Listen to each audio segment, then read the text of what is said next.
Inoue said there's nothing that you have that can give him real problems. All you have is power. He said that? Inoue said that. Okay. I'm not sure. Right. I don't want to go crazy. I don't want to say that. I didn't hear that. I ain't hear that one. You trying to catch me? I ain't hear that one either. No, I ain't trying to catch you, bro. Huh? I ain't trying to catch you. He didn't say that? Yeah, he said it. Show me. Nae in no way has finally broken his silence on a potential fight with Devin Davis. Moreover, Hanoi has clarified that he did not disrespect Tank Davis after he was stumped by a confusing interview following Thursday's second press conference for his upcoming bout against Lamont Roach. The American took time to field questions from a gathering of reporters present at the media event. I think there's a lot of, compilations, they combine things. I think I've seen it, but I don't know if it's... If they can say stuff. Yeah, I don't think he said that. I think I would have been... Take your hat off, take that shit, you That would have blew up. That would have blew up. They trying to get us to... Yeah, that would have blew up. There's no way. Okay, well, because there's no way he said that. Okay, for listen. him to be a boxer like that, there's no way he can say that. Most of these queries were commonplace, but one was, to put it mildly, extremely perplexing. In the past, Davis and Inoue have given each other praise. The Japanese hero was even mentioned by Tank as one of his favorite fighters to watch. In spite of this, some supporters have conjectured that Inoue would eventually move up 3 weight classes to take on Davis, even though the weight difference makes this absolutely impractical. In reality, boxing still uses it as a talking point, and on Thursday, one reporter said to Davis, Inoue said that there's nothing that you have that can give him real problems, and all you have is power. Davis instantly looked shocked and asked. He said that the reporter insisted. Inoue said that other reporters, none of whom had seen this purported quote, then weighed in and disagreed. Davis replied, I don't want to go crazy. You're trying to catch me, the reporter answered. I ain't trying to catch you, Davis then said. Show me, because there's no way he said that. For him to be a boxer like that, there's no way he could say that. A few hours later, Inoue clarified the situation himself. He tweeted, I never said anything like that. Most boxing fans who have watched Inoue's interviews before won't be surprised by this because he hardly ever criticizes other boxers. Davis and Inoue have both avoided speculating about a possible battle because they believe it is simply impractical. The only time Tank addressed it, he left a comment on an Instagram post which read, I'm not fighting him, he's nowhere near my weight. I don't know why this page keeps posting like this, the elusive specters of boxing's lighter divisions. Gervonta Davis and Naoya Inoue may never share the ring. For fans, such a clash is the stuff of dreams, 2 titans colliding to settle a tantalizing what if, yet the Japanese monster has once more dismissed the idea. His reasoning touches on a contentious issue that continues to divide the boxing world.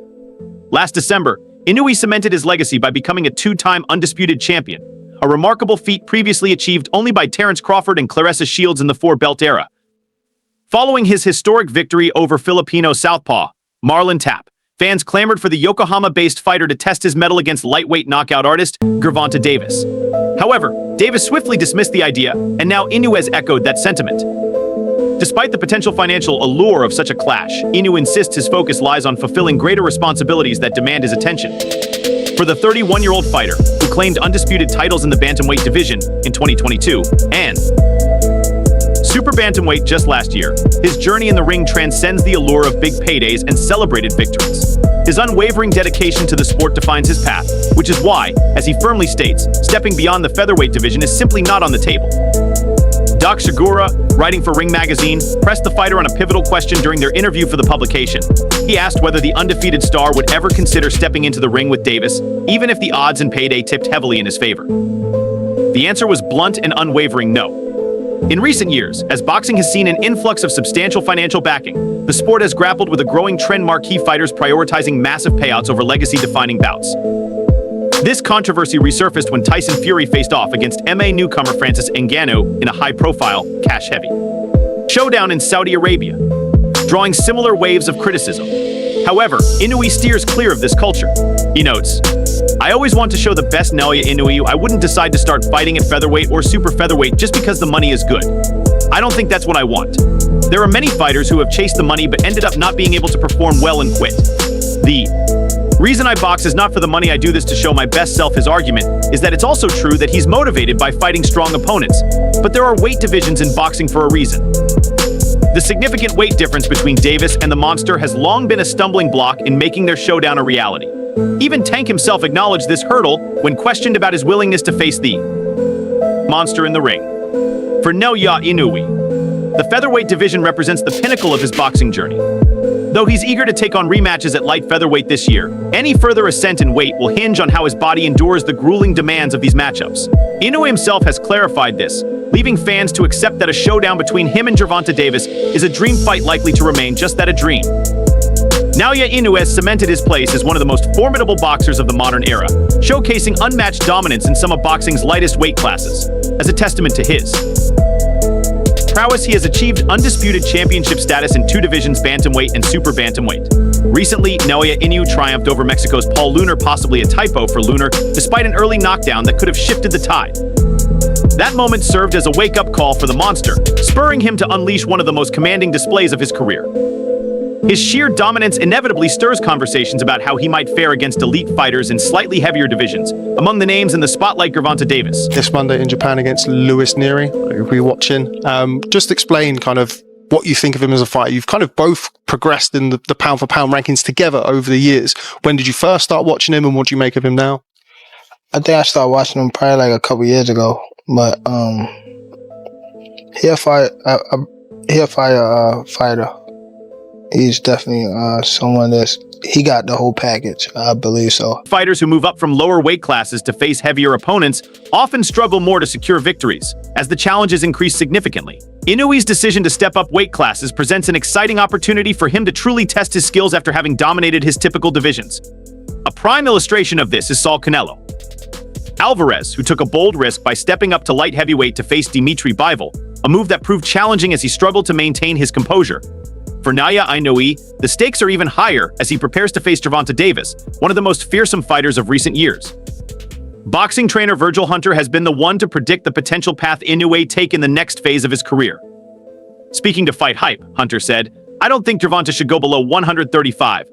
I'm sure Inoue walks around at 140 to 145 lbs. Inoue would have to come up just like everybody else. Where's the value of Davis coming to a catchweight to fight you? You're big in Japan, and I'm big in the States, so there should not be any weight concession. If you want to fight, come and fight me. Let's not make any excuses," he further added. Ronda fought Lomachenko, there was no catchweight involved. He dared to take that opportunity. Ronda came up short, but he dared to take it. Charlo dared to fight Canelo at 168, coming from 154, so it's only a few pounds north. You're getting a little older, I'm sure you could carry the weight comfortably, so I wouldn't make any concessions for that fight. His Excellency Turki Alik aims to orchestrate a high-profile showdown between Naoya Inoue and Gervonta Davis, provided he can secure a weight class that both fighters are willing to accept. To convince the monster Inoue to consent to this fight with Tank Davis, fans believe Alik will need to persuade him. Inoue has become a major figure in Japan, earning a fortune by defeating lesser-known opponents. Taking on someone with knockout power would pose a significant career gamble for him. So far, the only notable name on his record is the 40-year-old Nonito Donaire. Tank Davis simply can't drop to 126 or 122 lbs for a showdown with the Japanese sensation without draining himself entirely, leaving him with nothing left in the tank. Davis isn't about to sacrifice his health just to make the weight and lure Inoue into the ring. If they reach the right weight and give us the right proposal, we can deliver it, said a leak to Ariel Helwani's YouTube channel. Inoue might not be willing to face the enormous risk of fighting Tank Davis at 130. His Excellency will need to persuade him. Inoue has dominated the lower weight divisions, facing off against weaker competition. But a potential bout with Tank Davis would introduce him to a truly formidable opponent for the first time in his career. At 122 lbs, Inoue enjoys a comfortable reign, dispatching his opponents with relative ease. Inoue is certainly physically capable of stepping up to 135 to face Tank, but doing so would put his hard-earned popularity on the line. He'd be up against a fighter with both the power and skill to potentially defeat him. Some suggest that Inoue walks around weighing in the mid-140s, further proving he's more than equipped to take on Tank Davis. Naoya Inoue, the 31-year-old four-division world champion with an undefeated record of 27024 KOS, is currently competing in the super bantamweight division at 122 lbs. For a potential showdown with lightweight champion Tank Davis, Inoue would likely have to step up to at least 130 lbs, if not 132. Some boxing enthusiasts argue that Inoue's hesitation to move up to featherweight stems from the danger he'd face in a division filled with dangerous opponents who could pose serious challenges to him.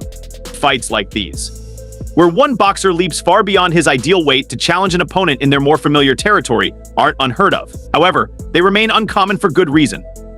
Furthermore, It is both superfluous and improbable in the situation of Inoue imagining epic fantasy showdowns or speculating on intriguing matchups, whether featuring today's fighters, legendary figures, or a blend of both. It has always sparked lively debates from casual conversations around water coolers, bars, and barber shops to today's discussions on message boards and social media. This kind of speculation remains a timeless source of entertainment. I like what's the guy from Japan? Anyway. Yeah. Do you foresee potentially at some day you guys meeting together, maybe at a catchweight, or maybe if he keeps going up in weight? Probably. Yeah. That would be like a fun fight. Crazy. Yeah, that would be a fun fight. Now that would be technically that fight right there, like man. But I think I'll be too big for him. Probably, yeah. I'll be too big for him. Yeah. But that fight would be like It's like a dream fight. Yeah, facts. This Inoue-Davis discussion is being fueled by two factors in particular.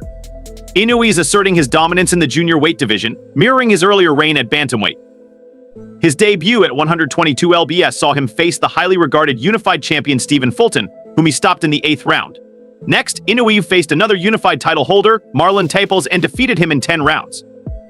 This past Monday, he squared off against top contender Luis Neri. Despite being knocked down early in the first round, Inoue gained control and ultimately secured a 6th-round technical knockout. In just 5 months, Inoue claimed 2 victories, secured all 4 major world titles, and emerged as the undisputed champion. Within a mere 9.5 months, he triumphed over 3 of the top 5 contenders in his weight class. Secondly, the lightweight and junior welterweight divisions boast a wealth of talent, featuring several high-profile fighters. While the potential matchups awaiting Inoue 126 or 130 lbs are undeniably tough and meaningful, many fans are particularly excited by the prospect of him facing the likes of Davis or Shakur Stevenson, rather than opponents such as featherweight champion Luis Alberto Lopez. A third element is present, even though not everyone holds it. It is worth mentioning here. Tweeted Stephen Bradman Edwards, "Everyone wants Monster Inoue to move up. Basically, they want to see him get beat." A boxing trainer and occasional pundit who works these days with former super middleweight title holder Caleb Plant discussing Inoue at 135 seems hasty, especially since we haven't seen him compete at 126 or 130 yet. Many fighters have thrived in one weight class, only to see their strengths erode or become irrelevant when they move up to the next.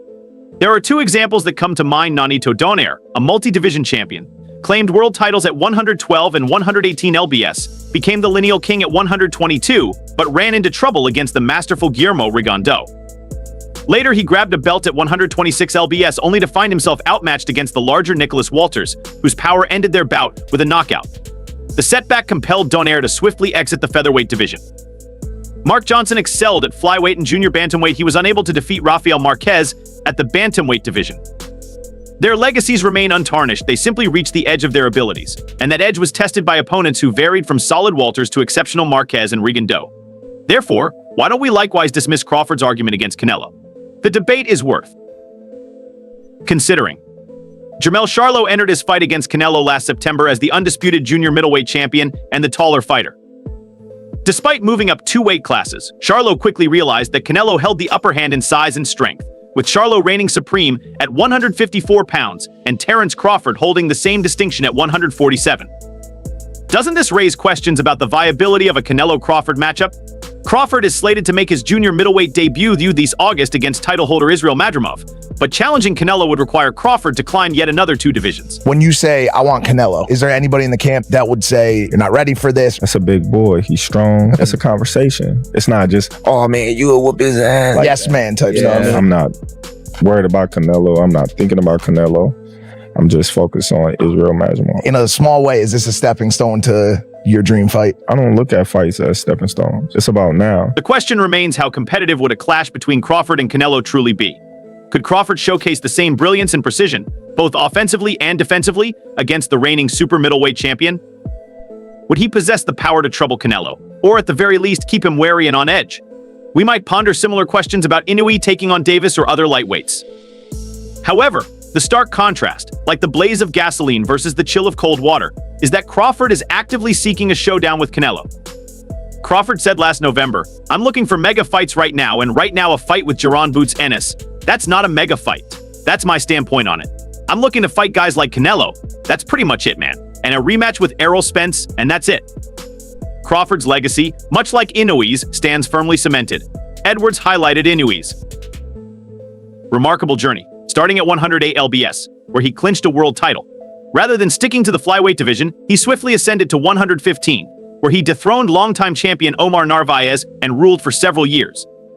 From there, Inoue moved up to bantamweight, where he achieved undisputed status at 118 lbs and has now replicated that success at 122. That's 5 divisions. How much moving up do you have to do? Edwards wrote. He soon added Inoue has moved up way more and unified multiple times, and it still ain't enough. Inoue has done enough for people to leave him alone. He's arguably #1 pound for pound and done more than any active fighter. It's just not necessary for Inoue to go much further through the weight classes, and that probably won't occur. Inoue stated earlier this year that he most likely would reach his maximum weight at featherweight. I wouldn't decide to start fighting at featherweight or super featherweight just because the money is good. I don't think that's what I want. There are many fighters who have chased the money but ended up not being able to perform well and quit, Inoue told Daisuke Segura of The Ring in a February interview. He added, "The reason I box is not for the money. I do this to show my best self. It's also true that I'm motivated by fighting strong opponents. But there are weight divisions in boxing for a reason. I don't need to build my body up to move up to featherweight. I'll move up once my body naturally grows into the heavier weight class. This has been the case throughout my professional career." According to Inoue, his body often reaches 141 to 143 lbs in between bouts. That means he would be undersized in comparison to today's top lightweights. In my opinion, not his. These actions are not new.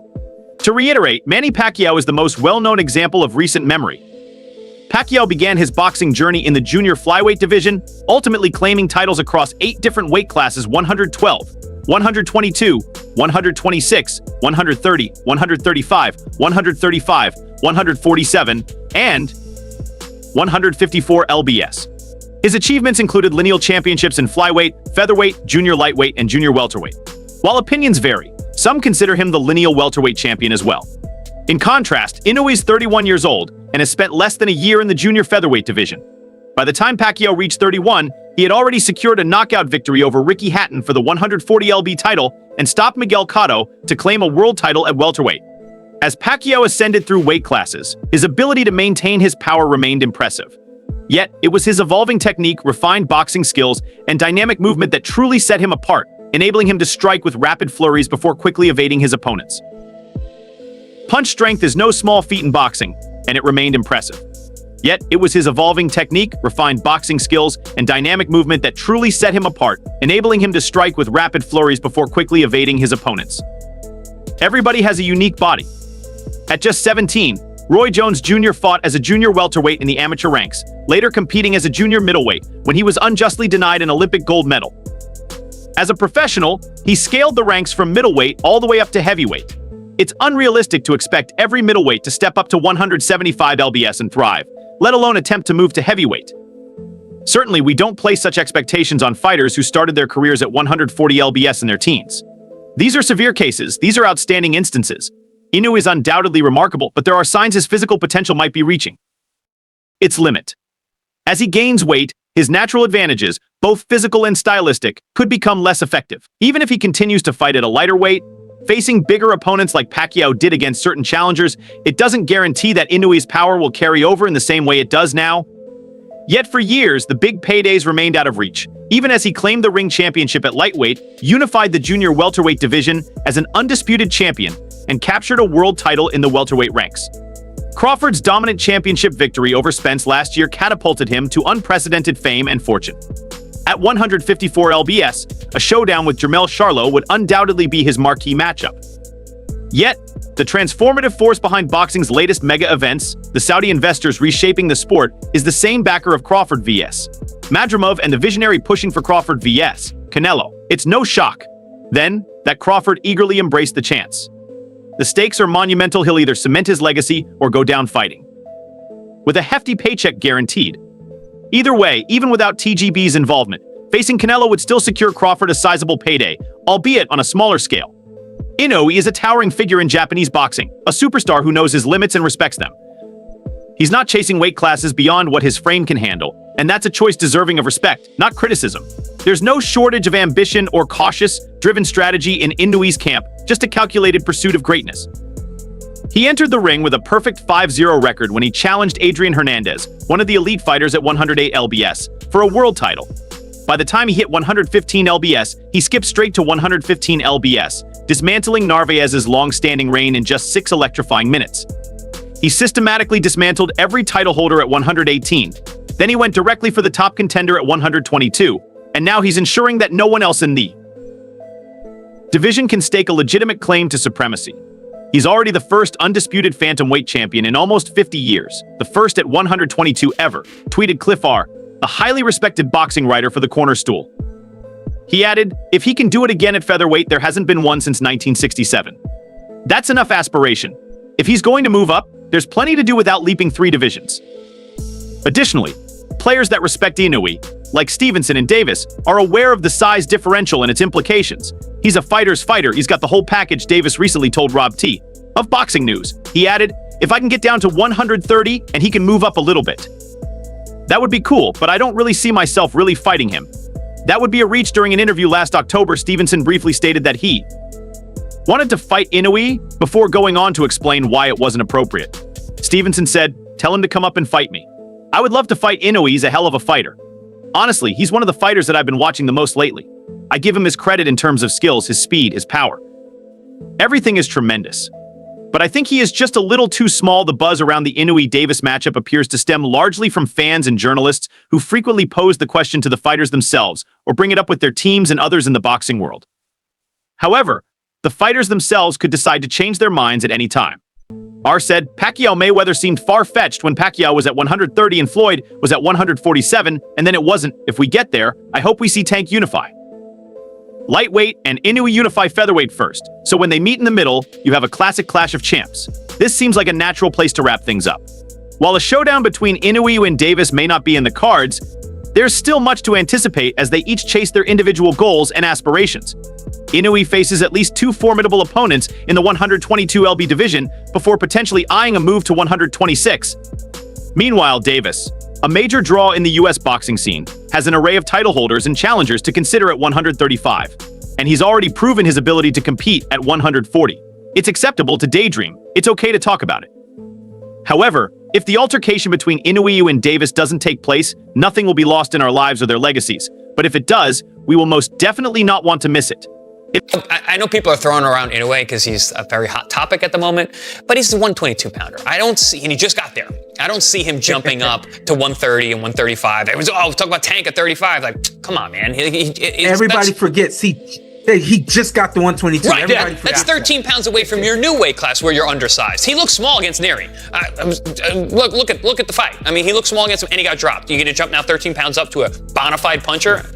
And then with Lomachenko, you're going to have to meet a 30. You're still going to jump 2 more weight classes, another 8 pounds on top of just moving up. So I think a lot of it is just because of what Inoue is doing right now in terms of that's why his name's getting thrown out. So that's all from today's video. If you enjoyed it, remember to leave a like, subscribe, and ring that bell icon so you never miss upcoming videos. And don't forget to share your thoughts in the comments section. Stay tuned, and we will catch you in the next video.